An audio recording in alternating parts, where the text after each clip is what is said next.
नमः श्रीयतिराजाय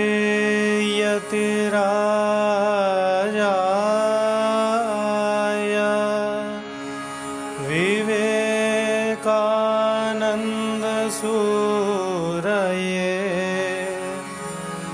सच्चित्सुखस्वरूपाय स्वामिने तापहारिणे स्वामिने तापहारिणे।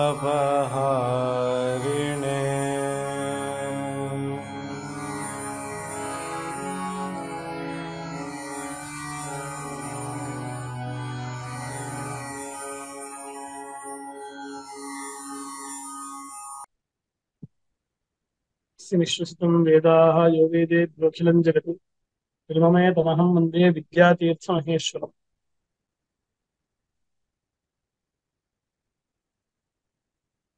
वेदभाष्य व्याख्यानमालायाम् अग्निसूक्त पुरुषसूक्त व्याख्यानमालायां षडङ्ग प्रयोजन विचारे व्याकरणस्य फलविचारं चिन्तयन्तः स्मः।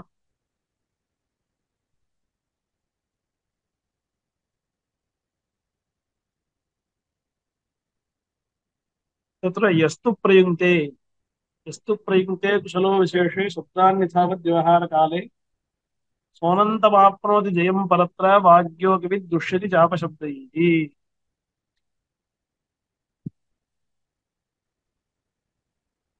यस्तु शब्दान् यस्तु कुशलः शब्दान् यथावत् प्रयुक्ते व्यवहारकाले सः अनन्तं जयमाप्नोति परत्र परस्मिन् लोके अनन्तं जयम् आप्नोति सः वाग्योगवित्।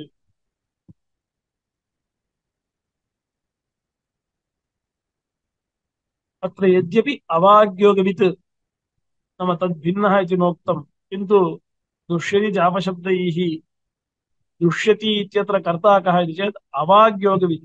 यस्तु वाचः योगं शब्दार्थेनतः योगं तद्बोधकं शास्त्रं न जानाति अवाग्योगवित् सः अपशब्दैः दृश्यते।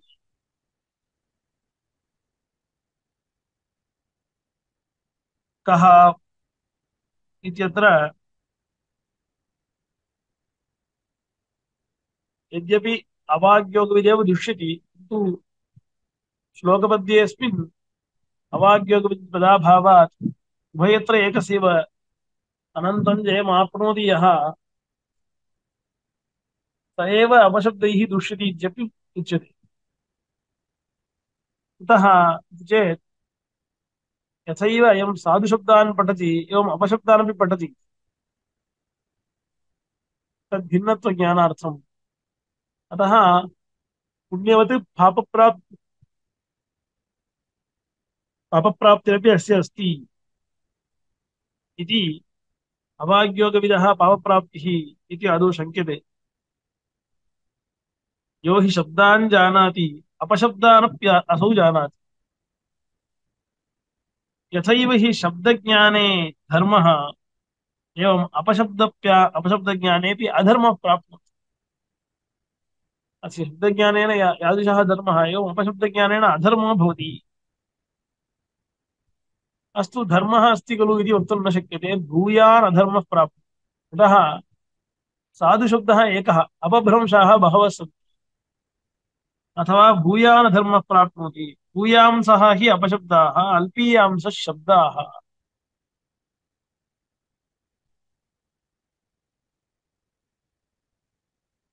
एकैकस्य हि शब्दस्य बहवः अपभ्रंशाः। यथा गौः इत्येतस्य शब्दस्य गावी गोणी गोता गोपोतलिका इत्येवमादयः।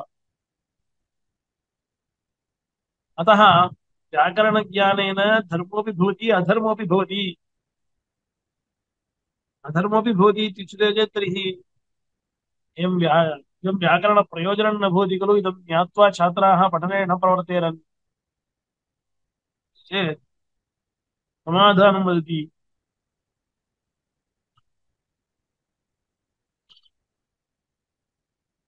यदि वाग्योगविदेव अपशब्दैः दृश्यते इति चेत् तर्हि अवाग्योगविद्यः तस्य का गतिः इति चेत्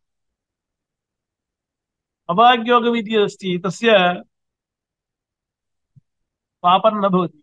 यतः अयं साधुशब्दः इत्यपि असौ न जानाति, असाधुशब्दः इत्यपि न जानाति। असाधुशब्दज्ञाने किल अधर्मः।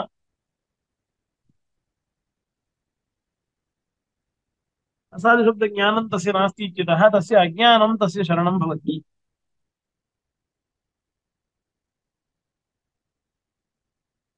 अथ यः अवाग्योगवित् अज्ञानं तस्य शरणम्।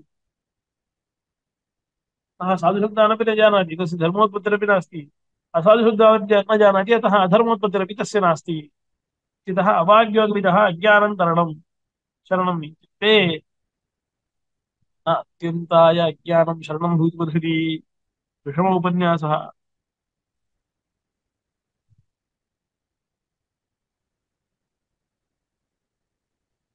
ज्ञातव्यः अर्थः न ज्ञायते चेत् तावता तस्य रक्षा इति न भवति भोः।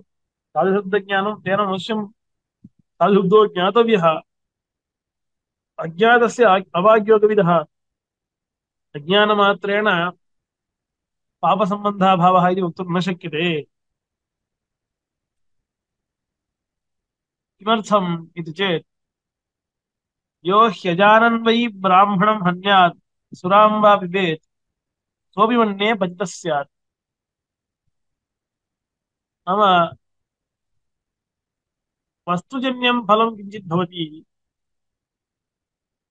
ब्राह्मणं निषिद्धमिति न जानाति, न ब्राह्मणो हन्या न ब्राह्मणं हन्यादिति अज्ञानमात्रेण तेन अनुष्ठितस्य वधस्य वधजन्यं पापं तस्मै न भवति इति वक्तुं शक्यते वा।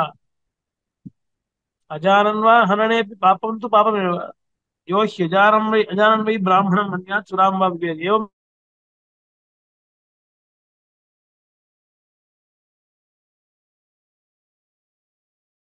तस्य अधर्मो न भवति इति न, अवश्यं भवत्येव। तर्हि वाग्योगविदृश्यते चापशब्दैः इति व्याख्यानेऽपि दोषः। अवाग्योगविदः तत्र प्रकरणं नास्ति। वाग्योगविदृशे एव यस्तु प्रयुङ्क्ते कुशलो विशेषे शब्दान्यसावद्व्यवहारकाले स्वानन्दमाप्नोत्येवं परत्र वाग्योगविदृश्यते चापशब्दैः इत्यनेन वाग्योगविदः एव प्रकरणमस्ति। तर्हि अवाग्योगविदलाभः कथं ज्याहरा लब्धः। तर्हि दृश्यति चापशब्दैः इत्यनेन को दृश्यति अवाग्योगविदेव दृश्यति। एवं तर्हि कः अवाग्योगविद् कुतः वाग्योगविदः तत्र अन्वयः कुतो नोच्यते चेत् यः अज्ञागो वाग्योगविद् व्याकरणज्ञानवान् तस्य ज्ञानं तस्य शरणम्। शब्दज्ञानेन सह द्वितीयं पापम् उपनोदति। सर्वत्र भाष्यकारस्य इयं शैली दृश्यते। शास्त्रान्तरे सुदृढं प्रतिपादिताः अपि अर्थाः शिष्येषु नेयाः इति बुद्ध्या सङ्कलय्य वदति तद्वदिदमपि सङ्कलनरूपम्। यतोहि महाभाष्ये पुष्पशान्निके कूपदृष्टान्तः उक्तः। कूपं खरन् मृदा पांसुभिश्च अवकीर्णो भवति।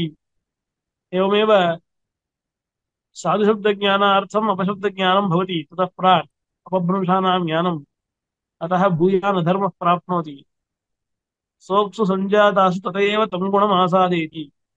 कूपखरणवत् अवकीर्णः अपि कूपखरणकाले अवकीर्णोऽपि जाते वारिणि तया वारिणा तेन वारिणा स्वशरीरं शोधयति। एवमेव ज्ञानार्थम् अवभ्रंशानां पठनेऽपि ज्ञाने जाते ज्ञानजन्येन धर्मेण पापमुपनुदति इत्युक्तम्। तत्र अन्ततो गत्वा शब्दज्ञाने धर्मः इति नोच्यते, प्रयोगे धर्मः। एकः शब्दः सम्यक् ज्ञातः सुष्ठु प्रयुक्तः इत्यनेन प्रयोगे धर्मः प्रयोगे तावत् साधुशब्दानामेव प्रयोगः क्रियते अतः पापप्राप्तिरेव नास्ति इति सिद्धान्तः कृतः तत्र आचार्याः सायणाचार्याः कश्चन अंशः वक्तव्यः इति कृत्वा तत्र वाग्योगविदुष्यति चावश्रुतिः इत्यत्र को दुष्यति इति विचारम् ईषदिव उपस्थापितवन्तः अत्र अतः वाग्योगविदः शब्दज्ञानं भवति ज्ञातं शब्दं सः सम्यक् प्रयुक्ते तेन पुण्योत्पत्तिः अपशब्दज्ञानेऽपि अपशब्दप्रयोगो न क्रियते इति हेतोः पापलेशोऽपि नास्ति तस्य वैयाकरणस्य युक्तम्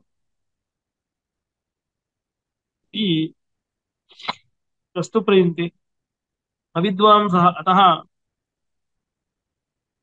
अनन्तदेव प्राप्त्यर्थम् अध्येयं व्याकरणं परत्रदेव प्राप्त्यर्थम् अविद्वांसः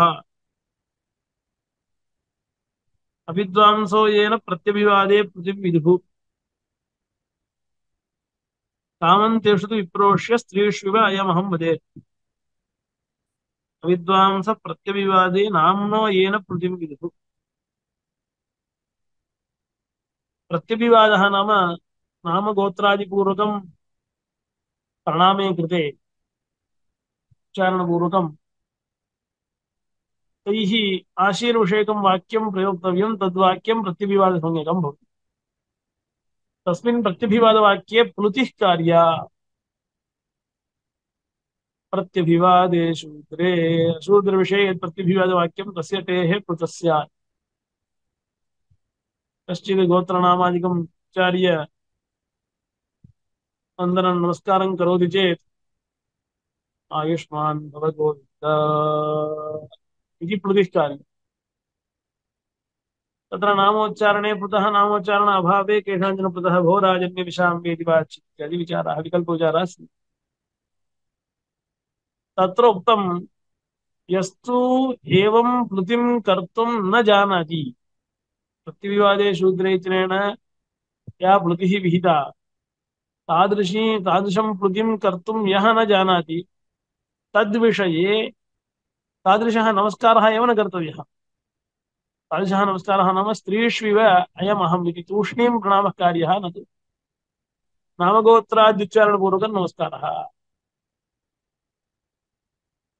स्त्रीणां नामोच्चारणपूर्वकं नमस्कारः स्वस्याः नाम उक्त्वा सा प्रणमेत् एवं पुंसः ये विद्वांसः अविद्वांसः के अविद्वांसः ये व्याकरणं न पठन्ति स्मृतिं न जानन्ति ते अविद्वांसः तेषां विषये स्त्रीष्विव स्त्रीकर्तृकनमस्कारः यादृशः स्त्रीनमस्कारकरणे यथा नामोच्चारणमात्रं कृत्वा नमस्करोति एवमेव नमस्कारः कार्यः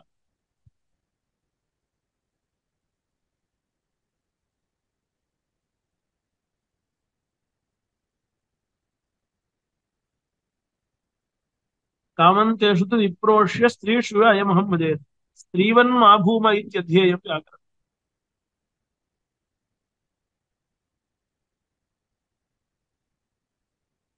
विभक्तिं कुर्वन्ति याज्ञिकाः पठन्ति प्रयाजाः सविभक्तिकाः कर्तव्याः विभक्तिश्चारणं कर्तव्यम्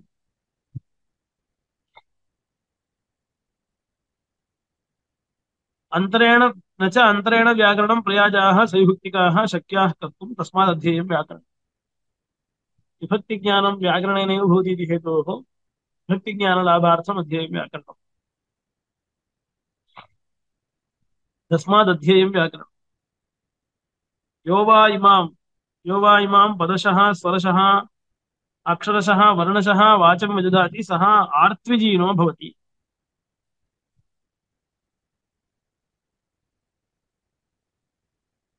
यज्ञर्त्विभ्यां धखयौ इति सूत्रेण खञ् प्रत्ययः आर्त्विजीनः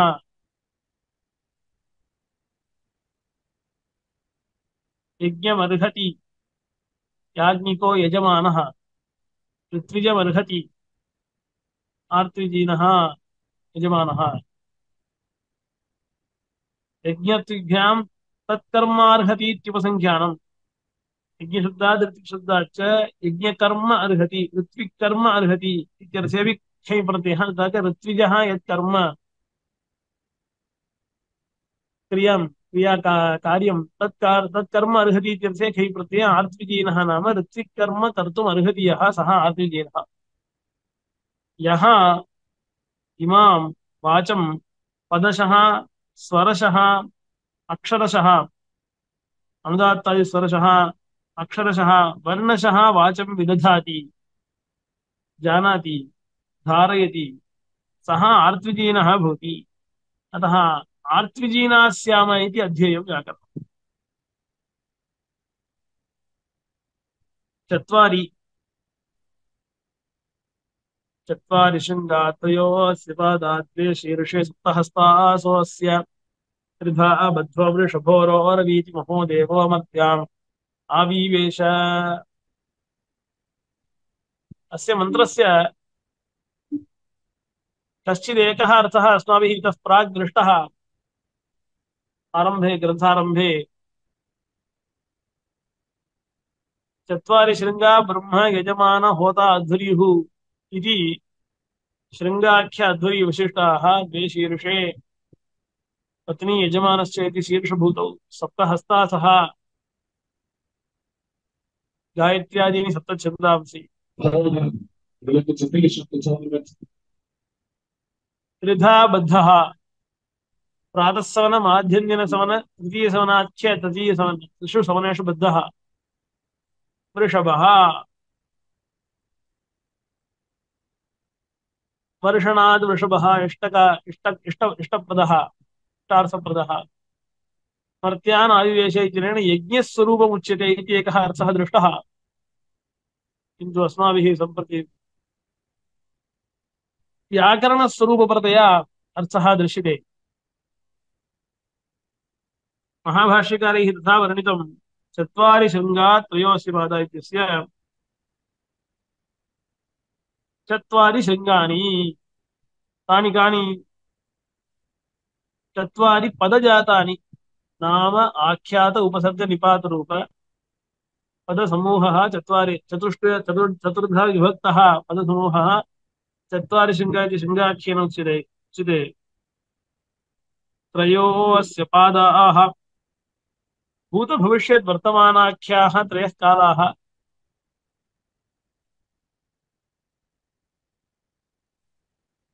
तैः पादैः नाम कालादि नियमानुसारेण प्रयोगः द्वे शीर्षे शब्दाख्यस्य शब्दस्य द्वे शीर्षे सुबन्तं तिङन्तं च सुपः तिङश्च सप्तहस्तासः प्रथमादयः सप्तविभक्तयः त्रिधा बद्धः त्रिषु स्थानेषु बद्धः तानि कानि उरसी कंठे शिरसि च वृषभः वर्षणात् कामानां वर्षणात् लोलवीति शब्दं करोति शब्दकर्म कश्चिन् महान् शब्दः अस्ति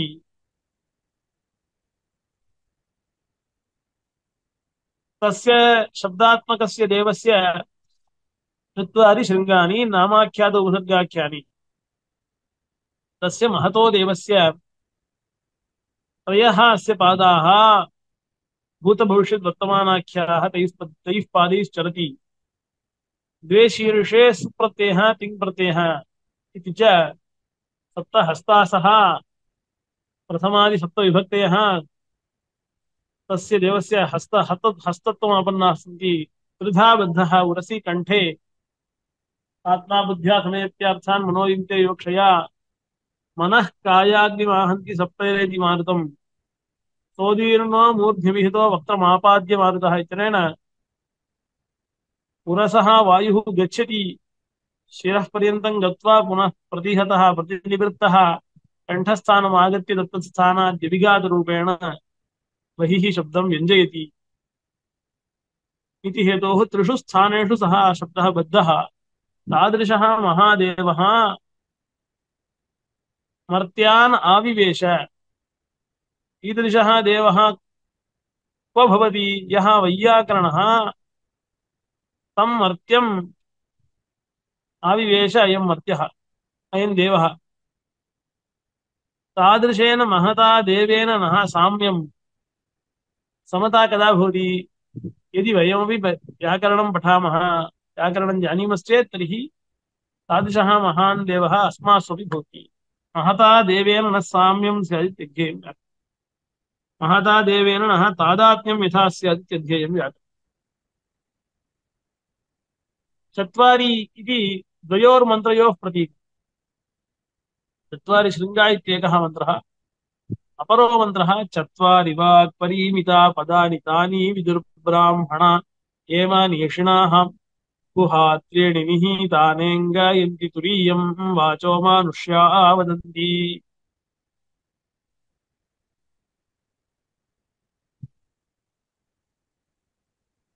ये मनीषिणः मनसः ईशिनः, मनसः ईशा मनीषा हिंसा, तादृशीं हिंसां ये कुर्वन्ति ते मनीषिणः, ते तुरीयं वाचस्तुरीयं मनुष्याः वदन्ति।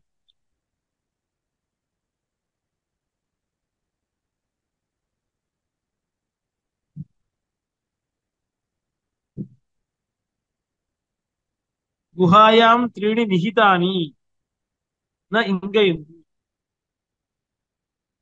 नाम परा पश्यन्ती मध्यमा वैखरी इति चतुर्विधः शब्दः तत्र अस्माभिः प्रयुज्यमानः शब्दः वैखरी शब्दः। परादयस्त्रयो वाचः अस्मच्छरीरान्तर्गताः भवन्ति।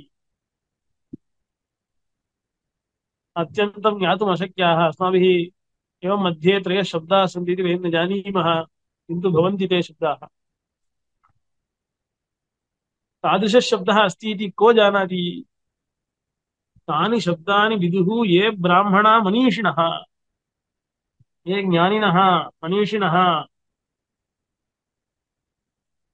व्याकरणाः ते जानन्ति। ये मनीषिणः गुहायां त्रीणि निहितानि इत्येतत्। नाम ईदृश चतुर्विध शब्दः एवं चतुर्विधः अस्ति। तेषु त्रिविधः शब्दः न शब्दं करोति, गुहायां निहितो भवति इति को जानाति? वैयाकरणः जानाति। अस्यैव मन्त्रस्य अपरः अर्थः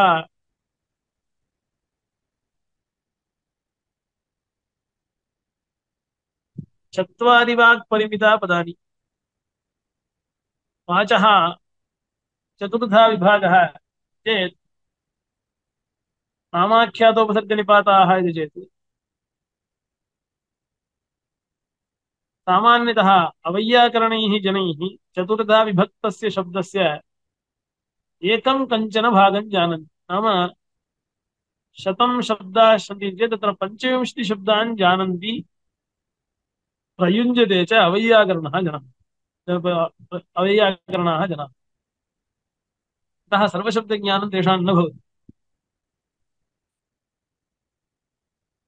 किन्तु चतुर्विधं नाम सर्वान् शब्दान् ये जानन्ति,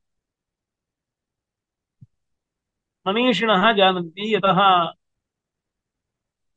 श्रद्धायुक्ताः व्याकरणं यदा पठन्ति तदानीं गुहायां त्रीणि निहितानि शब्दानि अपि जानन्ति।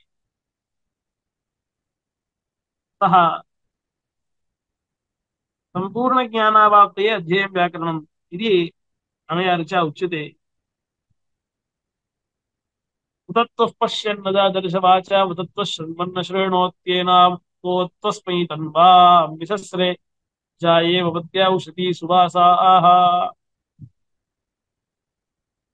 तस्य अर्थः अस्माभिः प्राक् दृष्टः। अर्थज्ञानविचारे केवलं द्वाभ्यां वाक्याभ्यां वदिष्यामि। तत्त्वः पश्यन् नददर्श वाचम्। यः अनर्थज्ञः सः पश्यन् शब्दादिकं पश्यन्नपि विभक्तिज्ञानेन न पश्यति इयं पञ्चमी विभक्तिः इयं षष्ठी विभक्तिः इदं तिङन्तम् इदं सुबन्तम् इति रीत्या न पश्यति अतः पश्यन्नपि न पश्यति पश्यन् न ददर्श वाचम् उत त्वशृण्वन् न शृणोत्येनाम् कश्चित् शृण्वन्नपि विभक्तिज्ञानवान् अपि अर्थनिश्चयं कर्तुं न शक्नोति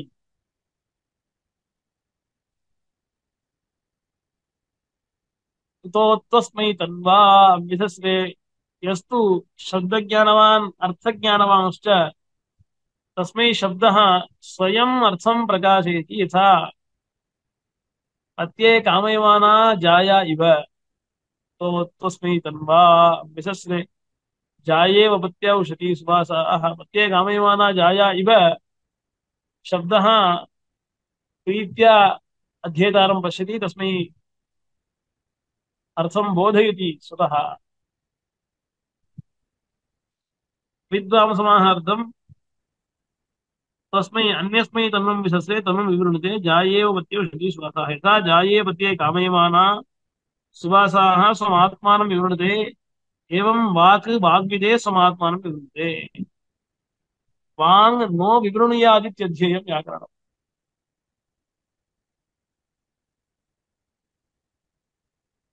सत्तूमिव सत्तूमिव तिता उना पुनन्तो यत्र धीरावना सा वाचमक्रात अत्राथका आय सख्यानि जानते भद्रेशान् लक्ष्मीर्निहिताधी वाची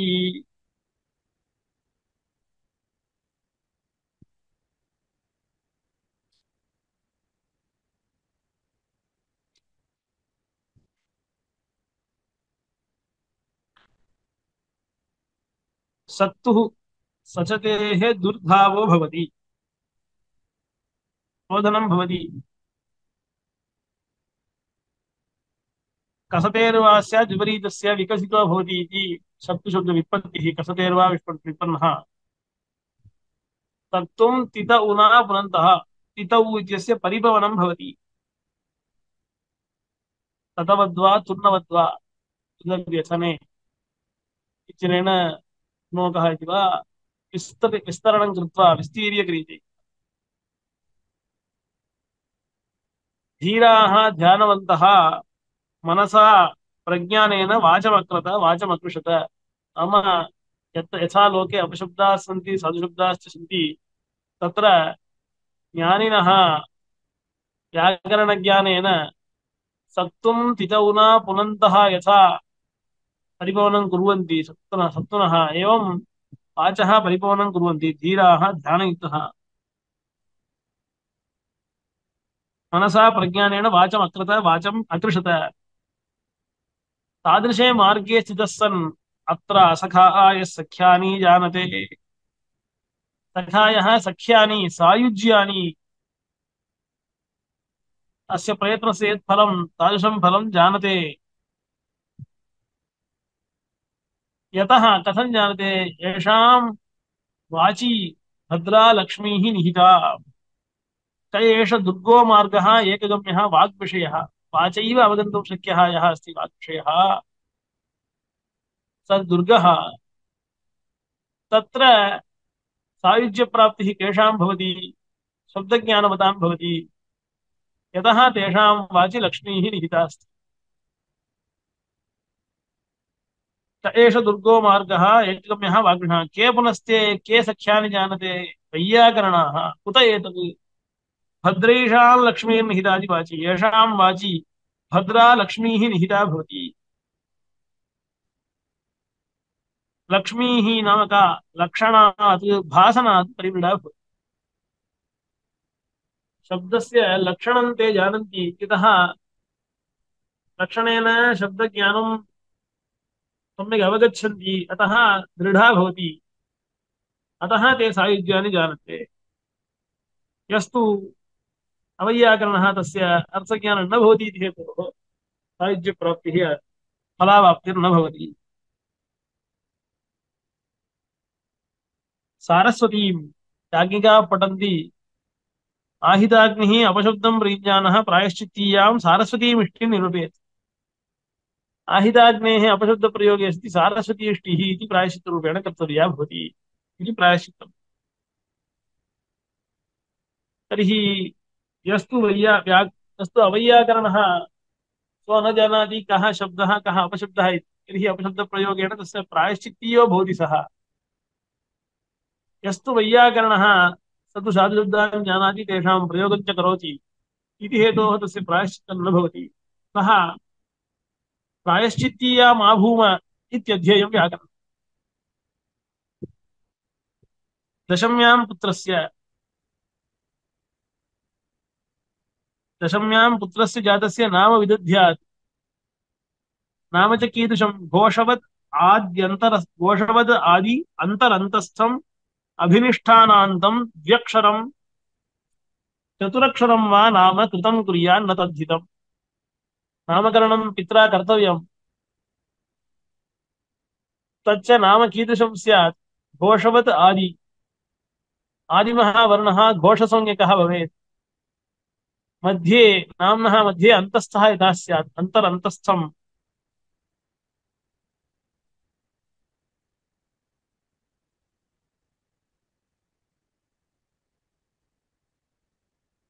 द्व्यक्षरं चतुरक्षरम् अभिनिष्ठानान्तम्।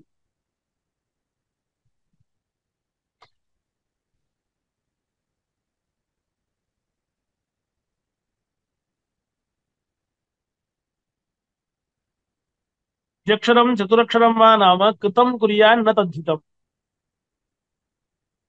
कृदन्तमेव नाम कुर्यात् तद्धितं न कुर्यात् इत्यस्ति नियमः। कृदन्तस्य वा तद्धितान्तस्य वा ज्ञानं कस्य भवति? वैयाकरणस्य भवति। अतः नामकरणं च वैयाकरणः कर्तुं शक्नोति। लक्षणयुक्तनामकरणार्थमपि वैयाकरणत्वम् अपेक्षते। तदर्थं व्याकरणं पठनीयम्।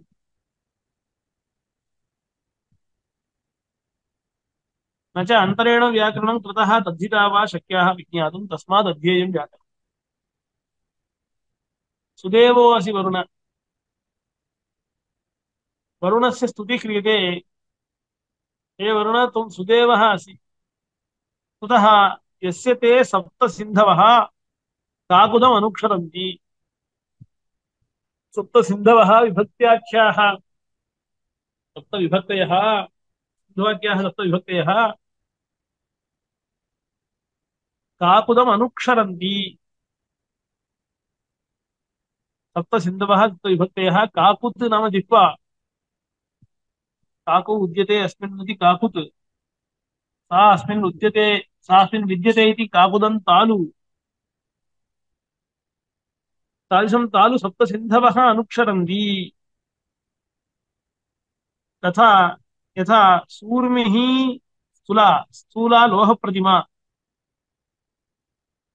सुशिरा तत्र यथा वह्निसंयोगेन लोहप्रतिमायाः संस्कारः भवति, एवं सप्तसिन्धूनां विभक्तीनां सम्बन्धेन तालोः संस्कारः भवति। अतः त्वं सुदेवः असि।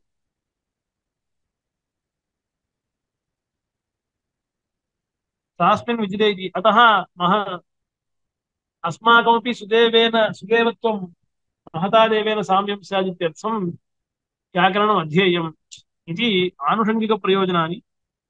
एवं सिद्धे शब्दार्थसम्बन्धे इति वार्तिकोक्तानि अन्यत्रापि प्रयोजनानि अनुसन्धेयानि।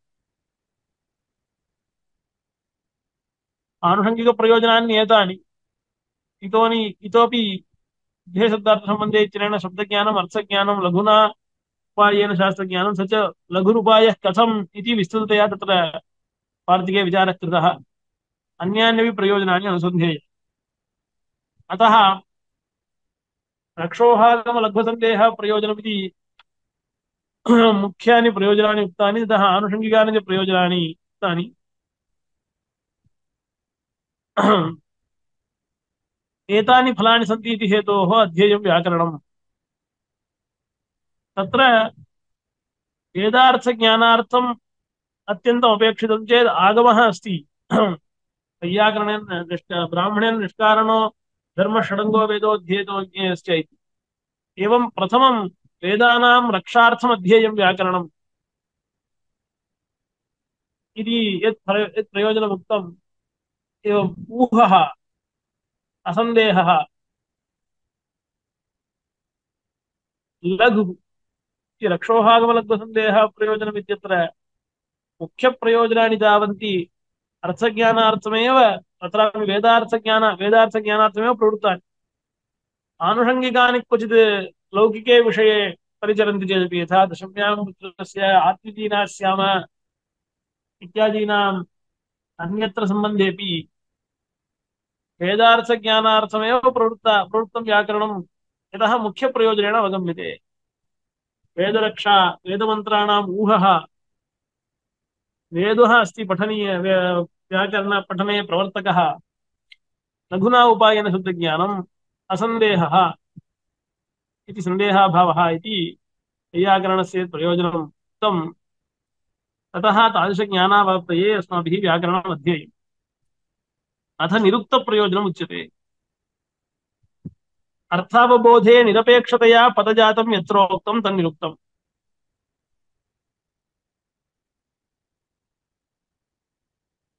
अर्थबोधार्थं पदान्यादायैव सान्निध्यसिद्धपदस्य वृद्धाः इति पर्यायपदैः पर्यायपदानाम् उपदेशेन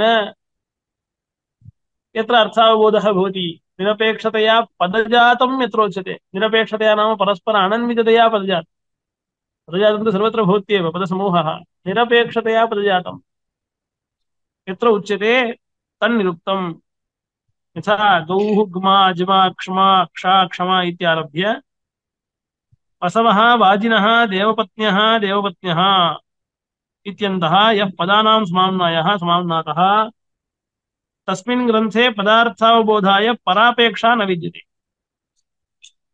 तो हि पदार्थावबोधार्थम् अन्यस्य किञ्चित् शक्तिज्ञानाद्यपेक्षा भवति अत्र तु शक्तिज्ञानाद्यपेक्षा नास्ति पदान्तरसम्बन्धेन समानार्थतया ज्ञानं भवति एतावन्ति पृथिवीनामानि एतावन्ति हिरण्यनामानि इत्येवं तत्र तत्र विस्पष्टम् अभिहितत्वात् अस्य अर्थस्य अर्थः कः इति अस्माभिः स्वयं शङ्कनीयमिति नास्ति तत्रैव ग्रन्थकारः एतावन्ति पृथिवीनामानि इति स्वतः वदिष्यति इति हेतोः वैदिकानां पदानाम् अर्थबोधः सुस्पष्टं भवति तदेतन्निरुक्तं त्रिकाण्डम् त्रीणि काण्डानि सन्ति तत्र तच्च अनुक्रमणिकाभाष्ये दर्शितम् आद्यं नैघण्टुकं काण्डं द्वितीयं नैगमं तथा तृतीयं दैवतं चेति समाम्नाय स्त्रिधा स्थितः निघण्टुकाण्डं प्रथमं नैघण्टुकं द्वितीयं निगमकाण्डं तृतीयं दैवतं काण्डम् इति समाम्नाय स्त्रिधा स्थितः गौरादि अपारपर्यन्तम् आद्यं नैघण्टुकं मतम् तत्र तेषु यद् आद्यं काण्डं तत्र गौरित्यारभ्यते अपारपर्यन्तं नैघण्टुकं काण्डम् इत्यवगन्तव्यं गौराद्यपारपर्यन्तम् आद्यं नैघण्टुकं मतम् जहाद्युल्बमृभीसान्तं नैगमं सम्प्रचक्षते जहादि उल्बमृभीस इति पर्यन्तं यत् काण्डं तत् नैगमं काण्डं सम्प्रचक्षते अग्न्यादिदेवपत्यन्तं देवताकाण्डम् उच्यते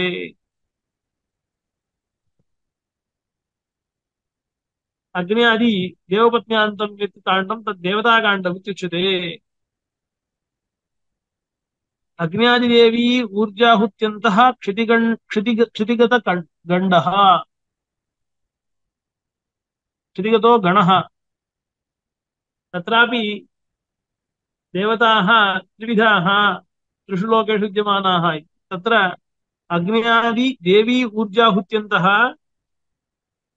याः देवताः ताः क्षितिगतो गणः पृथिवीगणः वायुवादयो भगान्ताः स्युः अन्तरिक्षस्थदेवताः सूर्यादिदेवपत्यन्ता द्युस्थाना देवता इति अतः त्रिविधं काण्डं तच्च आरम्भः अन्तिमः तत्र देवताकाण्डस्य त्रैविध्यं एभिः श्लोकैः वर्ण्यते गवादिदेवपत्यन्तं समाम्नाय मधीयते एकार्थवाचिनां पर्यायशब्दानां सङ्घः यत्र प्रायेण उपदिश्यते तत्र निघण्टुशब्दः प्रसिद्धः कोशवत् एकार्थवाचिनां पर्यायशब्दानां सङ्घः यत्र प्रायेण उपदिश्यते तत्र निघण्टुः तादृशेषु अमरसिंह वैजयन्ती हलायुधादिषु दश निघण्टवः इति व्यवहारात्। एवम् अत्रापि पर्यायशब्दसङ्गोपदेशात् आद्यकाण्डस्य नैघण्टुकत्वम्। तस्मिन् आद्यकाण्डे त्रयः अध्यायाः। तेषु प्रथमे पृथिव्यादि लोकादि लोकदिक्कालादि द्रव्यविषयाणि नामानि। पृथिव्यादि लोक दिक्कालादि द्रव्यविषयाणि यानि नामानि तानि प्रथमकाण्डे प्रतिपादितानि। निगमशब्दः वेदवाची। यास्केन तत्र तत्र अपिनिगमो भवति इत्येवं वेदवाक्यानाम् अवतारितत्वात् निगमशब्देन। तस्मिन् निगमे एव प्रायेण वर्तमानानां शब्दानां चतुर्थाध्यायरूपे द्वितीयस्मिन् काण्डे उपदिष्टत्वात् तस्य काण्डस्य नैमित्तम्। चतुर्थकाण्डे वेदे एव प्रयुज्यमानाः प्रायेण प्रयुज्यमानाः शब्दाः तत्र उच्यन्ते इति हेतोः तस्य निगमकाण्डत्वं नैगमं काण्डम् इत्युच्यते। पञ्चमाध्यायरूपस्य तृतीयकाण्डस्य दैवतात्वं विस्पष्टम्। पञ्चमाध्यायरूपकाण्डत्रयात्मके एतस्मिन् ग्रन्थे परनिरपेक्षतया पदार्थस्य उक्तत्वात् तस्य ग्रन्थस्य निरुक्तत्वम्। तद्व्याख्यानं च स्वाम्नाय स्वाम्नाथः इत्यारभ्य तस्यास्तास्तस्यास्ता तद्भाव्यमनुभवत्यनुभवति इत्यन्तैः द्वादशभिः अध्यायैः यास्कः निर्ममे।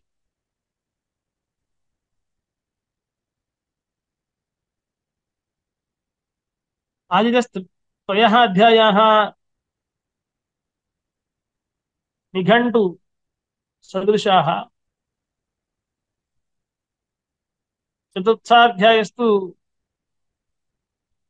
नैगमकाण्डमित्युच्यते। पञ्चमाध्याय प्रभृति यत्काण्डं तद् यास्केन निरुक्तमित्युच्यते। एकस्यैकस्य सम्भाविताः अवयवार्थाः तत्र तत्र निःशेषेण विच्यन्ते इति व्युत्पत्तेः। निरुच्यते अत्र इति निरुक्तम्।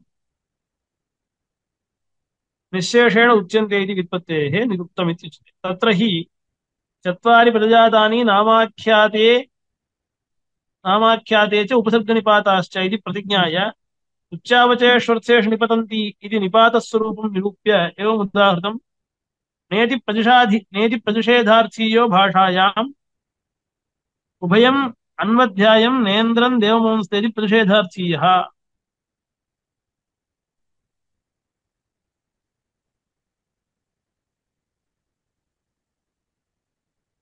यद्यपि न शब्दः लोके प्रतिषेधार्थीयः अस्ति भाषायां, वेदे तावत् उपमार्थोऽपि भवति। प्रतिषेधार्थः न त्यज्यते किन्तु उपमार्थोऽपि अधिकतया भवति क्वचित्। भाषायाम् उभयम् अन्वध्यायम् नेन्द्रम् देवमंसत इति प्रतिषेधार्थीयः। अन्वध्यायम् अत्र तावत् प्रत्येकमध्यायम् उभयमस्ति, नाम प्रतिषेधार्थोऽपि अस्ति एवम् उपमार्थोऽपि अस्ति। तच्च लोके प्रतिषेधार्थीयस्यापि नकारस्य वेते प्रतिषेध उपमा लक्षण उभयार्थोदाहरणम् अस्मिन् ग्रन्थे अवगम्यते। दुर्मदासो न सुरायाम् इति उपमार्थीयः नकारः। दुर्मदास इव इत्यर्थः इति उपमार्थ्ये नकारः अस्ति। पश्वानतायुङ्गुः जगन्तमिति सूक्तकाण्डे बहवः नकाराः सन्ति, ते सर्वे उपमार्थ्येयाः। चतुर्थाध्याये अस्ति ये मन्त्राः।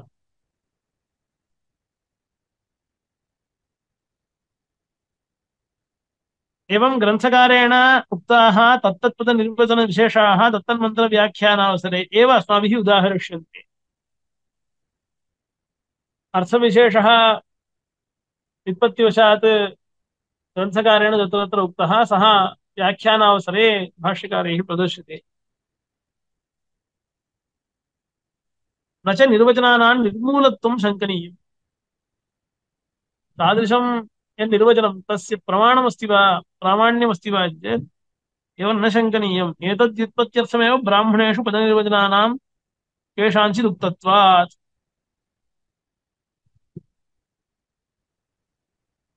ईदृशनिर्वचनार्थमेव क्वचित् ब्राह्मणेषु निर्वचनं क्रियते। एताभिर्वै देवान् यजमानोऽह्वयति तदाहुतीनाम् आहुतित्वम्। आहुतिः आहुतिः इत्युच्यते खलु।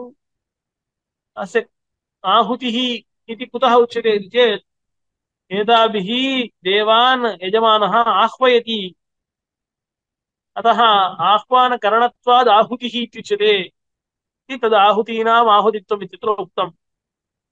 ईदृशनिर्वचनं वेदे एव दृश्यते इतिवत् तन्मूलतया आश्रित्य कृतमत्र।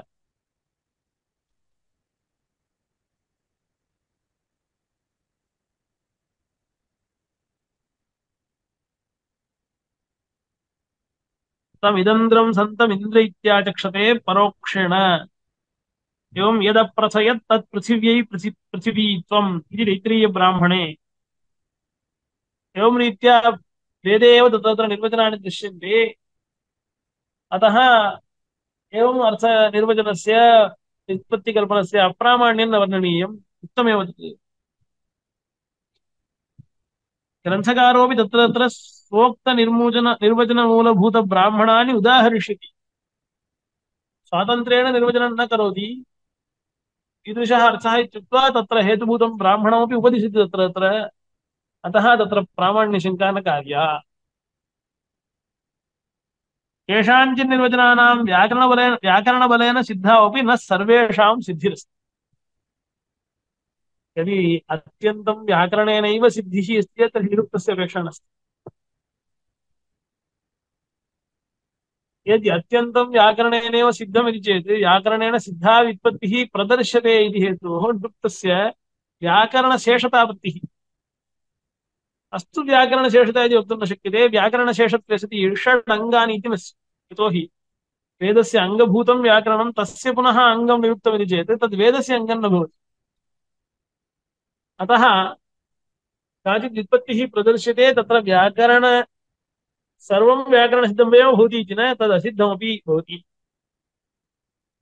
केषां निर्वचनानां व्याकरणबलेन सिद्धमपि न सर्वेषां सिद्धिरस्ति। अत एव ग्रन्थकारः आह तदिदं विद्यास्थानं व्याकरणस्य कार्त्स्न्यं स्वार्थसाधकं च।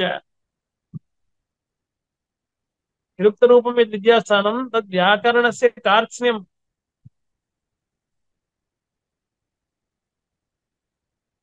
व्याकरणं बहु भवति तत्र, अतः व्याकरणमेव नास्ति, स्वार्थसाधकं च। व्याकरणनैरपेक्षेणापि व्युत्पत्तिबोधकत्वात्, स्वतः अर्थबोधकत्वात् स्वार्थसाधकत्वं च अस्ति इति हेतुः। तस्मात् वेदार्थावबोधाय उपयुक्तं निरुक्तम्। तथा छन्दोग्रन्थोऽपि उपयुज्यते, छन्दोविशेषाणां तत्र तत्र विहितत्वात्। पादव्यवस्थार्थं छन्दसाम् अध्ययनम् अत्यन्तम् अपेक्षितं भवति। सप्तचतुरुत्तराणि छन्दांसि प्रातरनुवाकेन उच्यन्ते इति आम्नात्। चतुर्विंशतिः इति गायत्र्याः अक्षरपरिमितिः। सप्तचतुरुत्तराणि, चतुरुत्तराणि छन्दांसि शस्यन्ते। तानि कानि? सप्त, अष्टाविंशतिः इति अनुष्टुप्, द्वात्रिंशत् इति सप्त अष्टाविंशतिः इति उष्णिक्, द्वात्रिंशत् इति अनुष्टुप्, षट्त्रिंशत् इति बृहत्याः अक्षराणि, चत्वारिंशत् पङ्क्त्याः, चतुश्चत्वारिंशत् इति तृष्टुवः, अष्टाचत्वारिंशत् इति जगत्याः अक्षरसङ्ख्याः भवन्ति। गायत्रुष्णिक अनुष्टुप् बृहती पङ्क्ति तृष्टुप् जगति इत्येतानि सप्तच्छन्दांसि। तत्र चतुर्विंशत्यक्षरा गायत्री, ततोपि चतुर्भिरक्षरैः अधिका अष्टविंशत्यक्षरा उष्णिक्। एवम् उत्तरोत्तराधिक अनुष्टुबादयः अवगन्तव्याः। तथा अन्यत्रापि श्रूयते गायत्रीभिर्ब्राह्मणस्य आदध्यात्। प्रातरनुवाककाले अग्निः उषाः अश्विनौ इति तिसॄणां देवतानां स्तुतिकार्य तत्र क्रमेण आग्नेयमन्त्राः गायत्र्यादिक्रमेण शंसनीयाः पुनः आश्विनमन्त्राः औषसाः उषो देवताकाः मन्त्राः तदनन्तरम् आश्विनमन्त्राः शस्तव्याः तत्र गायत्र्यादिच्छन्देन छन्दसां क्रमेण शंसनं कर्तव्यम् इति तच्च छन्दः अज्ञानी कथं वक्तुं शक्नोति तथा अन्यत्रापि श्रूयते गायत्रीभिर्ब्राह्मणस्य आदध्यात् तृष्टुब्धिः राजन्यस्य जगतीभिर्वैश्वस्य नाम कर्मणः एकत्वे सत्यपि तदर्थं विनियुक्तः मन्त्रः कीदृशस्य मन्त्रस्य विनियोगः इति चेत् गायत्रीभिः ब्राह्मणस्य गायत्र्याख्ये छन्दसि ये मन्त्राः सन्ति तैर्मन्त्रैः ब्राह्मणस्य कर्मकरे आधानं कुर्यात् गायत्रीभिरादध्यात् दृष्टुभिः राजन्यस्य तस्य फलमस्ति गायत्र्या करणे सति तेजो लाभः भवति तेजस्वीन्द्रियवान् वीर्यवान् भवति एवं विद्वान् गायत्री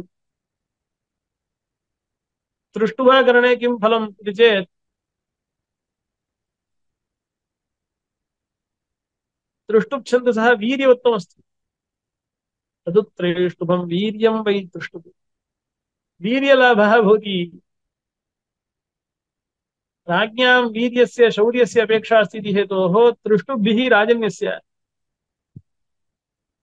वैश्यस्य जगति इति किमर्थमिति चेत् जागता वै पशवः जगती छन्दसा यत्कर्म क्रियते पशुसमृद्धिः भवति पशुसमृद्ध्या तस्य वाणिज्यं वर्धते एवं तत्र मगण यगणादिसाध्यः गायत्र्यादि विवेकः छन्दो ग्रन्थमन्त्रेण न सुविज्ञेयः मगण यगणादिसाध्यः गायत्र्यादि विवेकः छन्दो ग्रन्थमन्तरेण न सुविज्ञेयः अन्यत्रापि बोधनं भवेत् किन्तु छन्दसि छन्दो ग्रन्थाध्ययनेन सम्यक् ज्ञानं भवति अन्यत्र तु क्लेशेन भवति किञ्च यो वा अविदित आर्षेय छन्दो दैवत ब्राह्मणेन मन्त्रेण याजयति वा अध्यापयति वा स्थानं वा ऋच्छति गर्तं वा पद्यति वा प्रमीयते पापीयान् भवति अक्षरग्रहणम् अध्ययनं करोति चेदपि तदध्ययनं कीदृशं स्यात् ऋषिज्ञानं छन्दोज्ञानं देवताज्ञानं विनियोगज्ञानम् अर्थज्ञानं सर्वम् अपेक्षते यः अविदित आर्षेय छन्दो दैवत ब्राह्मणेन मन्त्रेण स तु यजति याजयति अध्यापयति वा तेन मन्त्रो ज्ञायते किन्तु छन्दः ऋषिः देवता इत्यादिकं न ज्ञायते इति चेत् सः कीदृशो भवति स्थाणुं वा ऋच्छति स्थाणुत्वं प्राप्नोति नैष्फल्यमेव भवति तस्मात् कर्मणः गर्तं वा पद्यति गर्ते पतति सः प्रमीयते पापीयान् भवति सः ऋषिदेवताछन्दसाम् अज्ञानेन कीदृशं फलं भवति इति सुस्पष्टमुक्तमिति हेतोः ततः तद्गत अन्यतमज्ञानेन छन्दोज्ञानार्थं छन्दोग्रन्थः तस्मादेतानि मन्त्रे मन्त्रे विद्यात् एकस्य मन्त्रस्य इति न मन्त्रे मन्त्रे तद्विद्यात् इति हेतोः सर्वं ज्ञातव्यम् तस्मात् तद्वेदनाय छन्दोग्रन्थः उपयुज्यते ज्योतिषस्य प्रयोजनम् ज्योतिषः किमर्थं पठ्यते अङ्गतया इति चेत् ज्योतिषस्य प्रयोजनं तस्मिन्नेव ग्रन्थे अभिहितं यज्ञकालार्थसिद्धये यज्ञेन यागेन कर्मणा स्वर्गादिफलावाप्तिरस्ति इति चेदपि युक्ते काले अनुष्ठेयः सः तादृश यज्ञकालरूपं यत् प्रयोजनं तत्सिद्धये ज्योतिषग्रन्थः पठनीयः। कालविशेषविधेश्च श्रूयन्ते संवत्सरमेतद्व्रतञ्चरेत् संवत्सरमुख्यं भृत्वा इत्येवमादयः संवत्सरविधेयः। एवं वसन्ते ब्राह्मणः अग्निमादधीत, ग्रीष्मे राजन्यः आदधीत, शरदि वैश्यः आदधीत इत्याद्याः ऋतुविधेयः। मासि मासि पृष्ठान्युपयन्ति, मासि मास स्थितिग्राह्या गृह्यन्ते इत्याद्याः मासविधेयः। यं कामयेत वसीयान् स्यात् इति तं पूर्वपक्षे याजयेत् इत्याद्याः पक्षविधेयः। एकाष्टकायां दीक्षेरन् फल्गुणी पूर्णमासे दीक्षेरन् इत्याद्याः तिथिविधेयः। प्रातर्जुहोति सायंजुहोति इत्याद्याः प्रातःकालादिविधेयः। कृत्तिका सग्निमादधीत इत्याद्याः नक्षत्रविधेयः। को नाम संवत्सरः, को ऋतुः, मासोऽयं कः, फल्गुणी पूर्णमासी कदा भवति इत्यादि ज्ञानं विना तत्तत्काले विहितं कर्म अनुष्ठातुम् अशक्यम्। तच्च कर्म कालविशेषे विहितमिति हेतोः कालज्ञानम् अवश्यम् अपेक्षितं नान्तरीयकम्। तच्च कालज्ञानं ज्योतिषेण भवति। अतः कालविशेषान् अवगमयितुं ज्योतिषं प्रयुज्यते। एवञ्च वेदार्थोपकारिणां षण्णां ग्रन्थानां वेदाङ्गत्वं शिक्षायामेव उदीरितं।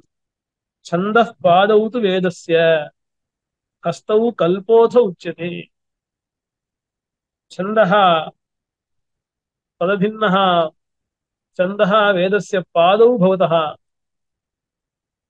हस्तौ कल्पो भवतः, कल्पस्तु हस्तौ भवतः।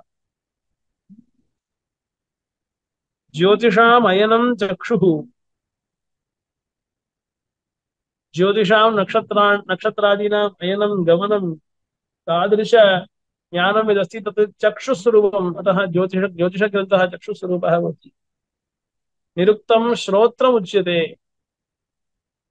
श्रूयमानस्य पदस्य अर्थः कीदृशः इति सम्यक् श्रोत्रेन्द्रियेण सम्यक् श्रुते सति भवति। तच्च निर्वचनं तत्र उच्यते। तत् अस्माभिः सम्यक् श्रोतव्यम् इति निरुक्तं श्रोत्रमुच्यते। शिक्षा घ्राणं तु वेदस्य, मुखं व्याकरणं स्मृतम्।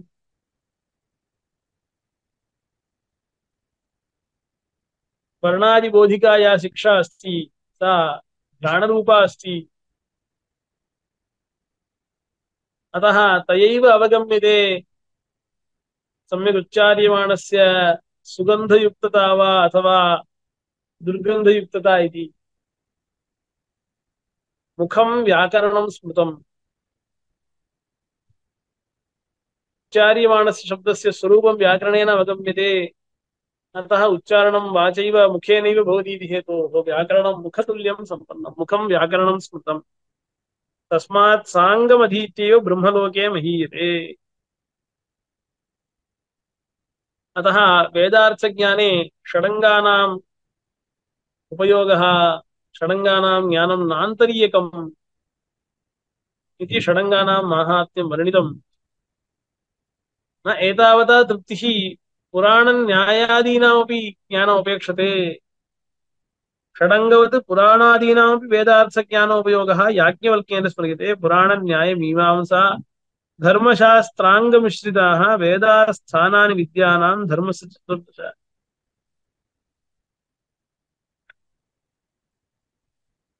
इतिहासपुराणाभ्यां वेदं समुपबृंहयेत् बिभेत्यल्पश्रुताद्वेदः मामयं प्रहरेदिति।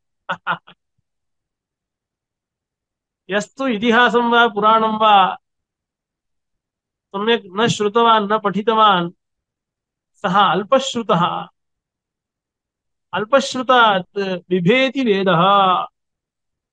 कुतः मामयं प्रहरेत्, ताडयेत्। अस्माकं बुद्धौ यद् आगच्छति अपरिशील्य उच्यते ताडनम् इति उच्यते। किमपि किमपि यद् मुखे आगतं तद् वदति, ताडयति। एवमेव बिभेति वेदः मामयं प्रहरेत्।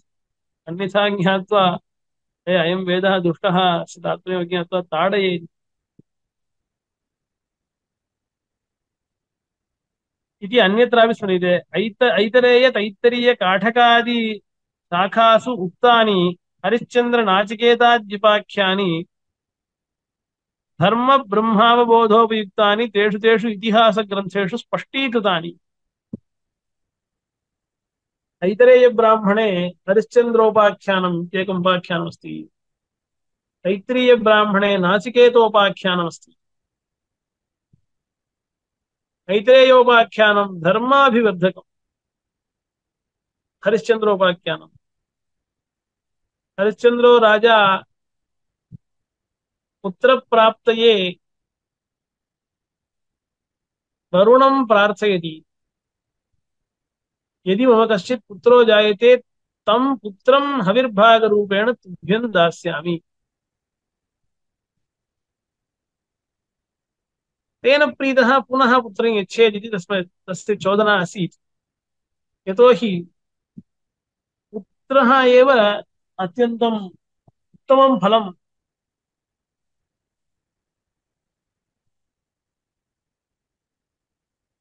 नारदेन उक्तं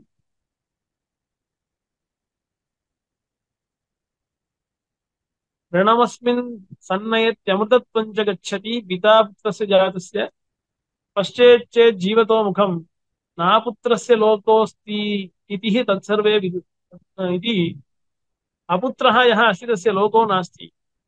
पुत्रे जाते अयम् अमृतत्वं गच्छति। कथम् अमृतो भवति? इहलोके सुखी पुत्रेण तत्कृत श्राद्धादिना च अन्नपानादि समृद्धः अमुष्मिन् लोके च सुखी भवति इत्यतः अमृतो भवति।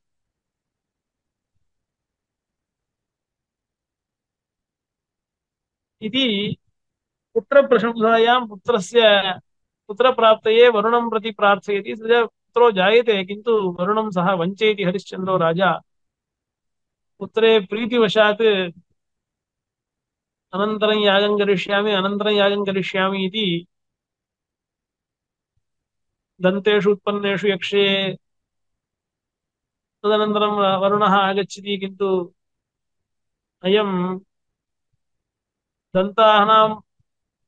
दन्ताः यदा पतन्ति तदनन्तरम् अयं मेध्यो भवति, शुचिर्भवति इति तदनन्तरं यक्षे इति दन्ताः पतन्ति, पुनः आगच्छति, यदा पुनर्दन्ताः जायन्ते अथ स मेध्यो भवति इत्युक्त्वा अन्ततः वदति यदा क्षत्रियः सान्नाहुकः भवति कवचधारणयोग्यता भवति, योग्यो भवति तदा अहं यजे इति।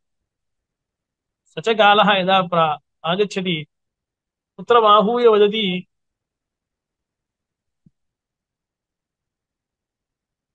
मया त्वं द्रष्टव्यः अस्ति वरुणाय इति चेत् स च कुपितः धनुरादाय अरण्यं प्रति गच्छति। हरिश्चन्द्रस्य उदराख्यमहारोगो भवति।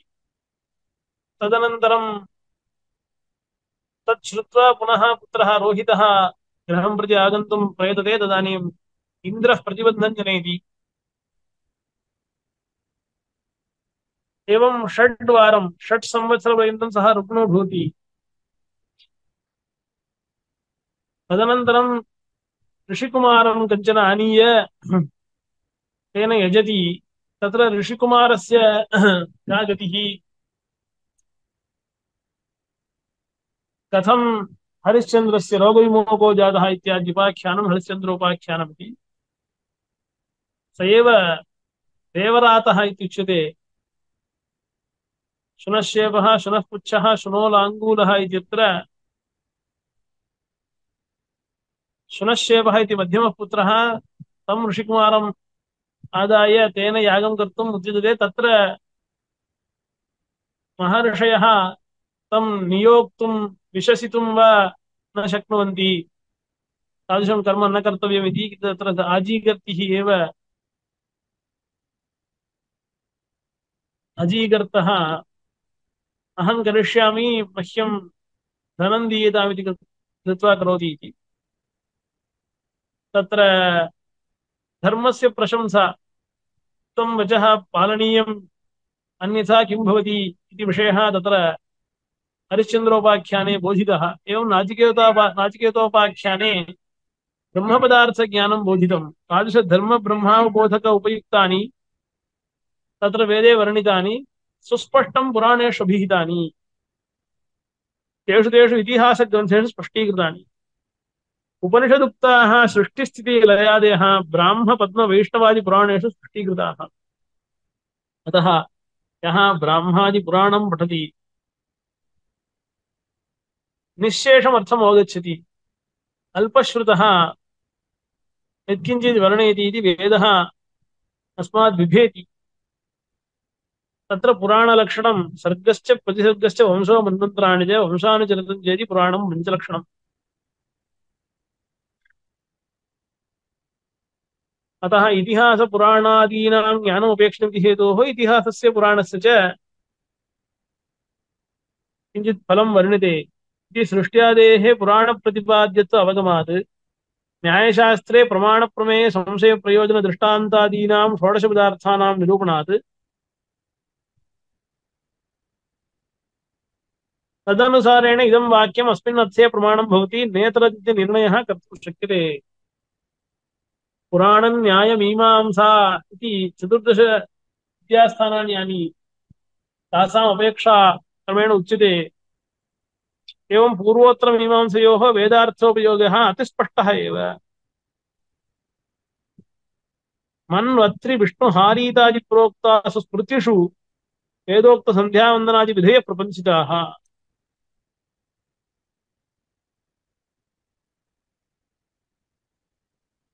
धर्मशास्त्र अंगमिश्रिताः धर्मशास्त्रञ्च स्मृतिरूपं मनुस्मृतिः आत्रेयस्मृतिः विष्णुस्मृतिः हारीतस्मृतिः इत्यादि प्रोक्तासु सन्ध्यायां गायत्र्या अभिमन्त्रिताः आपऊर्ध्वं विक्षिपन्ति इत्यादिकः सन्ध्यावन्दनविधिः पञ्चवा एते महायज्ञाः सन्ति प्रदायन्ते इत्यादिकः महायज्ञविधिः एवं विध्यन्तराणि द्रष्टव्यानि उक्तप्रकारेण पुराणादीनां वेदार्थज्ञान उपयोगात् विद्यास्थानत्वं युक्तम् एतैः पुराणादिभिः चतुर्दशभिः विद्यास्थानैः उपबृंहितायाः विद्यायाः ग्रहणे अधिकारिविशेषः शाखान्तर्गतैः मन्त्रैः चतुर्भिरुपदर्शितः तांश्च मन्त्रान् न्यास्तः उदागतः वेदार्थज्ञस्य प्रशंसा कीदृशी इति चेत् तत्र फलमिदं यावत् पठ्यते चेदपि नालं भवति वेदार्थज्ञानाय यत् पठनीयं वेदस्य अध्ययनं कर्तव्यं तदनन्तरं व्याकरणं पठनीयं मीमांसा पठनीया पुराणानि पठनीयानि न्यायशास्त्रं पठनीयं धर्मशास्त्रं पठनीयम् इदानीं प्रत्येकं वयं विभक्ताः स्मः अयं धर्मशास्त्रपण्डितः अयं वैयाकरणः अयं न्यायशास्त्रपण्डितः अयं मीमांसकः इति किन्तु मया सह च वेदार्थज्ञः कश्चित् इति वक्तुं कियत् ज्ञानम् अपेक्षते नैव अस्ति वा कस्मिन् वा स्यात् तादृशः यः वेदार्थज्ञः अस्ति तस्मै तु दिवे दिवे नमस्कारः अवश्यं कर्तव्यः एव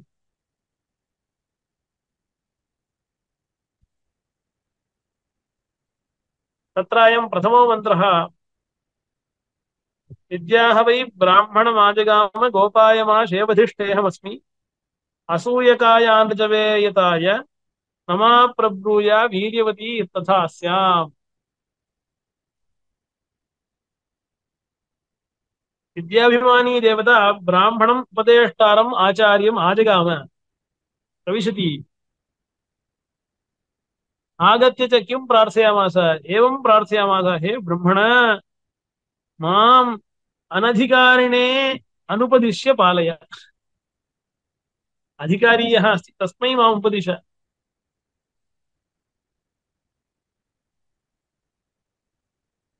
अनधिकारिणे अनुपदिश्य मां पालय यतः तव अहं निधिवत् अस्मि निधिवत् पुरुषार्थहेतुरस्मि तादृश्यां मयि तदुपदेष्टति त्वयि च यः असूयां करोति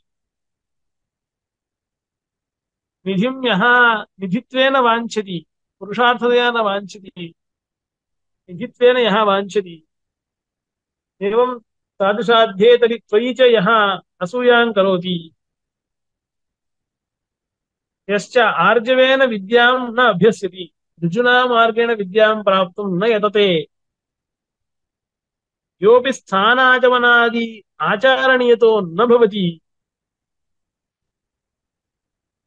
असूयकाय अनृजवे अयताय न मा ब्रूयाः तथा सति त्वद्वृद्धये तादृशेभ्यः शिष्याभासेभ्यः मां न ब्रूयाः तथा सति त्वद्वृद्धये त्वद्हृदये स्थित्वा फलप्रदा भवेयम् यतः अहं वीर्यवती अस्मि यद्येवं करोति चेत् अहं वीर्यवती भूयामि यदि अन्यस्मै अपि दास्यति मद्वीर्यमपगच्छति तथा सति त्वद्हृदये स्थित्वा फलप्रदा भवेयम् अथ द्वितीयो अन्तः य आतृणत्यविदथेन कर्णाव दुःखं कुर्वन् अमृतं सम्प्रयच्छन् सम्मन्येत पितरं मातरं च तस्मै न द्रुह्येत् कथमच्चनः पूर्वस्मिन् मन्त्रे आचार्यस्य नियमम् अभिधाय आचार्येण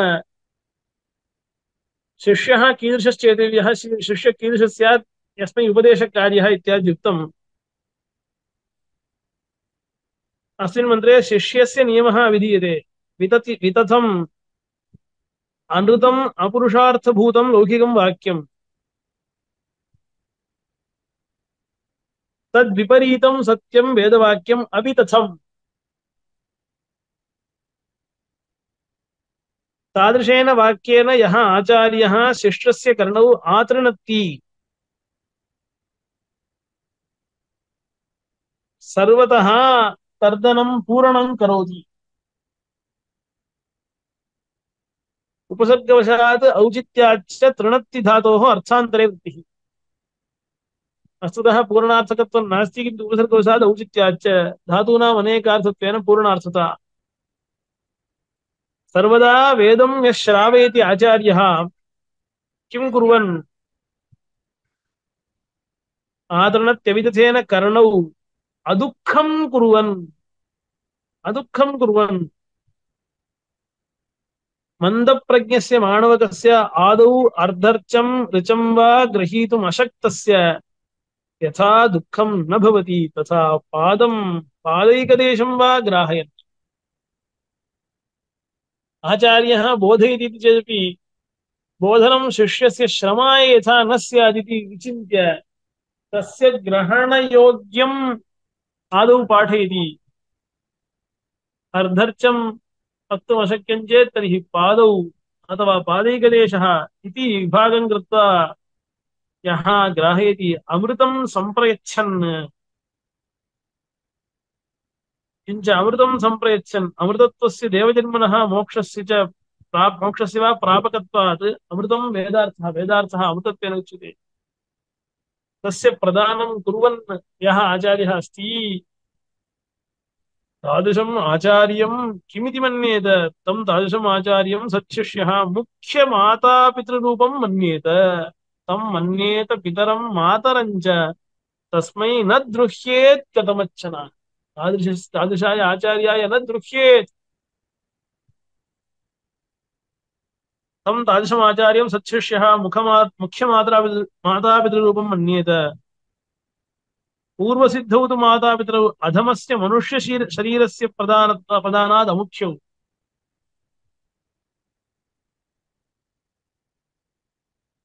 सृष्टिप्रदौपि जनयितारौपि मातापितरौ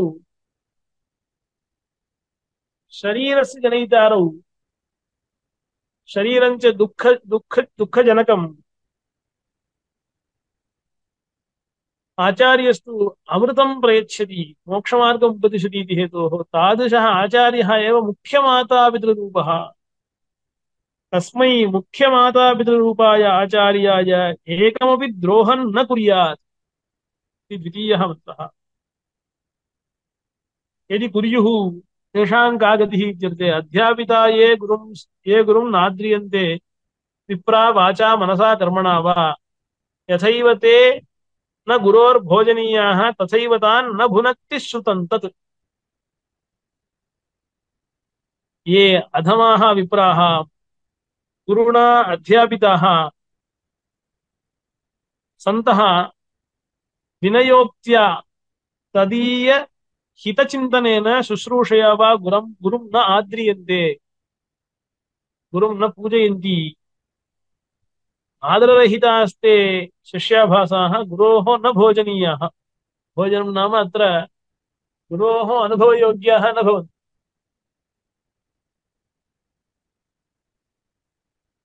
गुरोः अनुभवयोग्याः न भवन्ति। न हि तेषु गुरुः कृपां करोति। यद्यपि अयं गुरुः अयं शिष्यः शिष्यहिताय एव गुरुणा प्रयत्नः कर्तव्यः इति चेदपि शिष्यवद् ये न आचरन्ति तेषु अनुग्रहः गुरुणा न कार्यः। यथा गुरुः अनुग्रहं न करोति, कृपां न करोति, तथा गुरुणा पाठितः वेदः अपि शिष्यस्य उपकारी न भवति। यथैव ते गुरुणा ते न पालनीयाः तथैव तान् अधमान् शिष्यान् तच्छ्रुतं गुरूपदिष्टं वेदवाक्यं न पालयति, फलप्रदं न भवति। इतिहासादिष्वपि वयं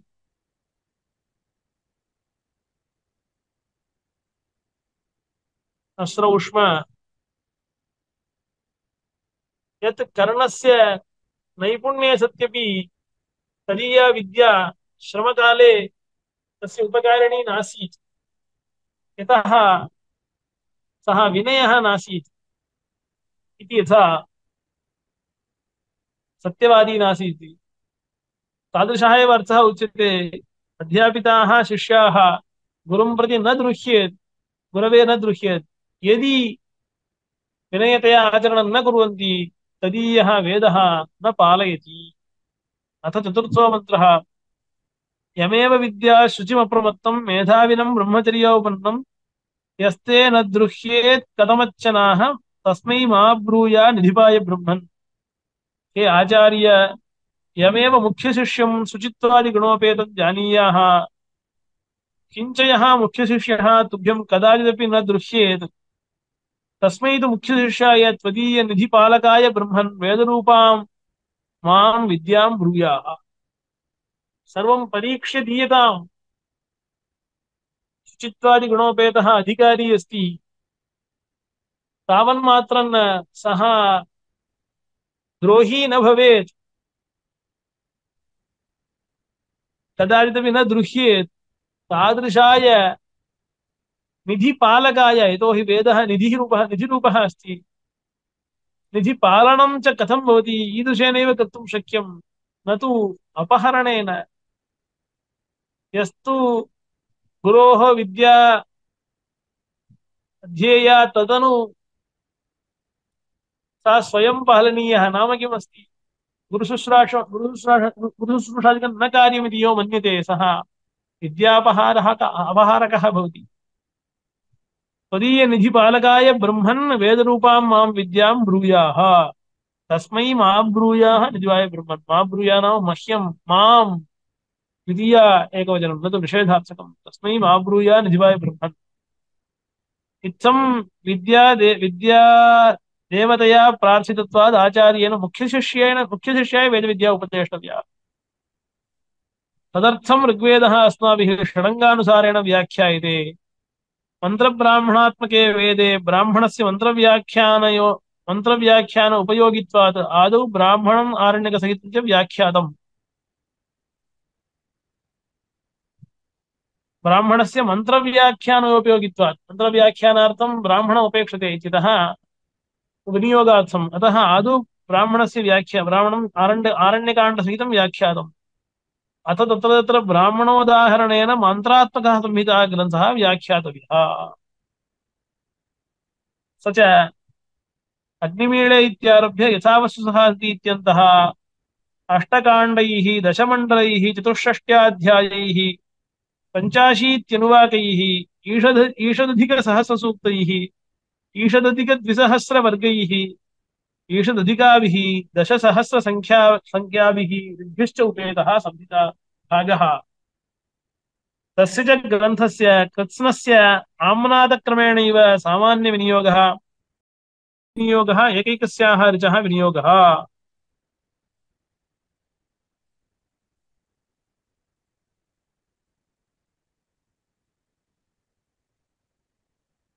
तत्र सूक्तस्य विनियोगः क्व, ऋचां विनियोगः क्व, ऋचस्य विनियोगः क्व इत्यादि परिभाषा शौधसूत्रे अभिहिता अस्ति। शौधसूत्रज्ञानेन भवति इति चेदपि सम्प्रति अपेक्षितार्थस्य उपन्यासः क्रियते। यथा इतः प्राक् व्याकरणाद्यवगन्तव्यः अपि अर्थः अत्यन्तम् अपेक्षितत्वात् अत्र निबद्धः ग्रन्थे भाष्यकारेण। एवं सूक्तादिग्रहणं क्व इत्यादि विषयः अपि अग्रे प्रतिपाद्यते।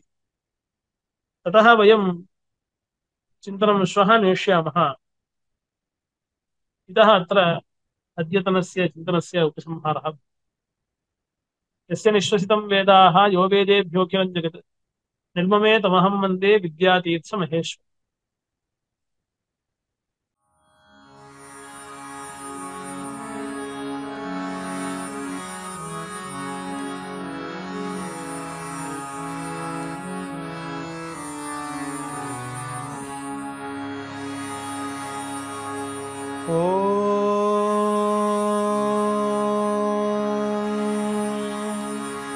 स्थापकाय च धर्मस्य सर्वधर्मस्वरूपिणे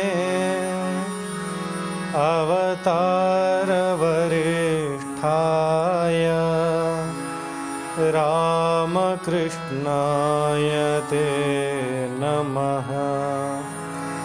रामकृष्णाय ते नमः।